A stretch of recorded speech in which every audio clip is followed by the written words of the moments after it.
Joining me right now with more on all of this in a Sunday Morning Futures exclusive is Arkansas Senator Tom Cotton. He sits on the Senate Intelligence Committee and Senate Armed Services Committee. Senator, thanks very much for joining me today. Thank you, Maria. It's good to be back on with you. I want to get your assessment of the meeting between Joe Biden and Xi Jinping and also on this propaganda war. Do you agree with that?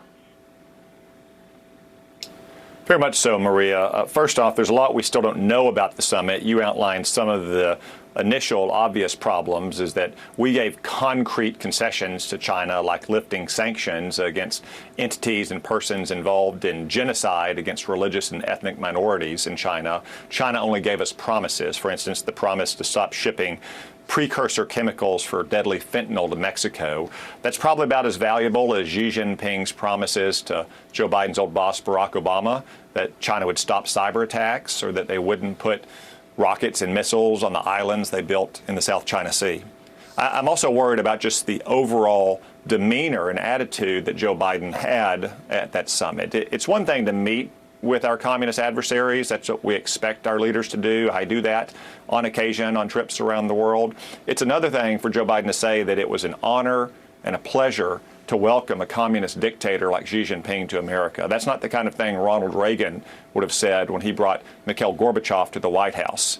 I also noted that you had John Kerry there, whose monomaniacal obsession is some fleeting climate change deal with China, but you didn't have representatives of the Department of Defense or our intelligence agencies at a high level. So I worry very much about the mood music that Joe Biden was trying to set at this summit and the signals that it'll send to Xi Jinping as he takes the measure of a man he may have to face off against sometime in the near future in a conflict over Taiwan.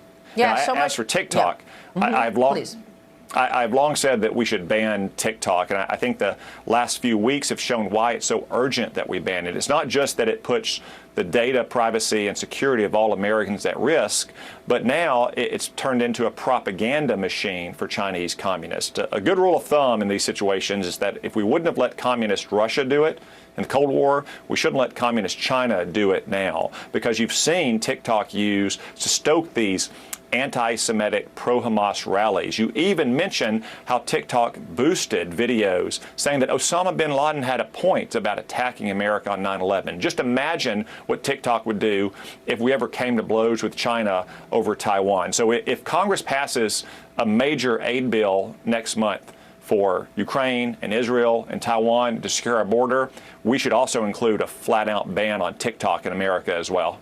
Well, is it not extraordinary that you're calling for a flat-out ban, as are so many governors, by the way, across the country, banning TikTok, certainly from their state governments of using it. But at the same time, Joe Biden and the Democrats want to use TikTok for their campaigning for the upcoming election.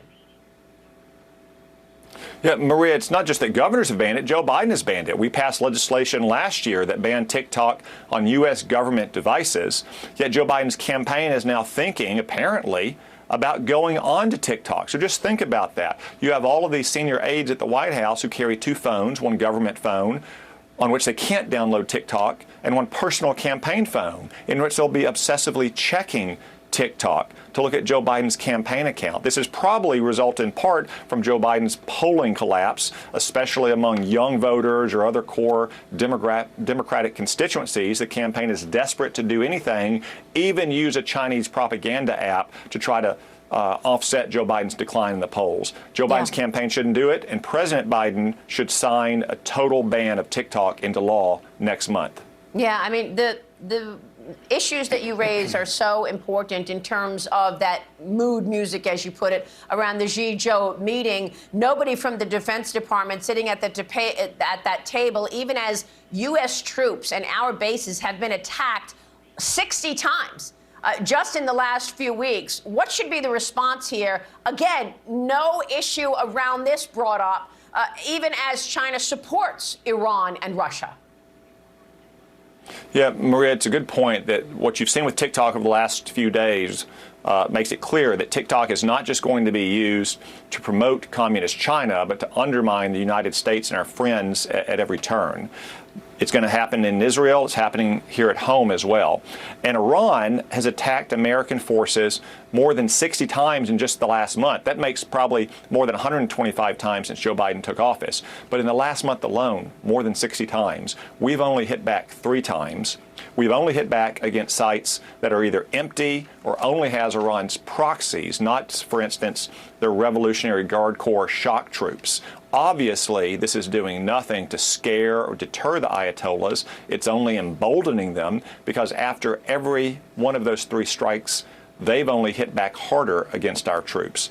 We're going to have a mass casualty attack against the United States forces in the Middle East unless President Biden scares the Ayatollahs straight. And the only way to do that is to target what they hold most dear. For instance, when Ronald Reagan sank half of Iran's Navy in 1988, after they had struck a U.S. Navy vessel, or when Donald Trump killed their terrorist mastermind, Qasem Soleimani, in Iraq in 2020. Until we target Iran's own people and assets, the Ayatollahs will not be scared of killing Americans.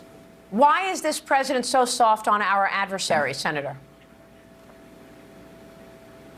Well, I think Joe Biden's been wrong about nearly every major foreign policy and national security decision going back now 50 years when Barack Obama's own Secretary of Defense, Bob Gates, said that about him. It was 10 years ago, so you can add another 10 years. He's consistently appeased and conciliated our adversaries. He's granted them one-sided concessions just because of his bad judgment and his ideological aversion to American strength and confidence. I also think you have to question whether or not Joe Biden is concerned about his ties to a country like communist China. It's an undisputed fact that the Biden family has earned millions, maybe tens of millions of dollars from communist China-linked enterprises and also from other countries all around the world. So in addition to Joe Biden's ideological weakness, I think we also have legitimate questions that need to be answered about whether Joe Biden is compromised by his family's dealings with some of these American adversaries.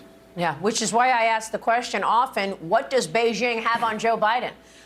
We have heard, obviously, from the House Oversight Committee, they are sending subpoenas out right now for Hunter Biden and family associates. How do they get away with accepting millions of dollars and setting up 20 shell companies to confuse how the money is moving, ultimately landing in Biden family accounts? How are they getting away with that while Joe Biden was vice president? Well, I think there wasn't much scrutiny, especially during the times in which the Congress was in Democratic hands.